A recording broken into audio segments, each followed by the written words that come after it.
আমি এখানে পুঁইশাকের ডাঁটিগুলো লাগিয়েছি আর কলমি শাকের ডাঁটাগুলো লাগিয়ে এখানে আমার খুবই সুন্দর শাক হয়েছে আলহামদুলিল্লাহ।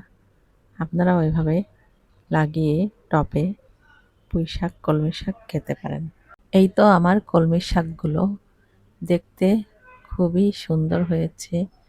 এগুলো আমি এখন তাজা তাজা ভাজি করে ভাত দিয়ে খেয়ে নিব। এইভাবে করে টবে পুঁইশাকের ডাঁটিগুলো লাগিয়ে আমরা সব সময় তাজা তাজা শাক খেতে পারি। এখানে আমি বাইরের কোনো সার ব্যবহার করিনি। এখানে শুধু ঘরোয়াভাবে সার গুঁড়ো তৈরি করে আমি দিয়েছি। এখানে শুধু চা পাতা আর ডিমের খোসা দিয়ে আমি শুকিয়ে গুঁড়া করে দিয়ে দিয়েছি। সেই জন্য শাকগুলো সবুজ সতেজ হয়েছে।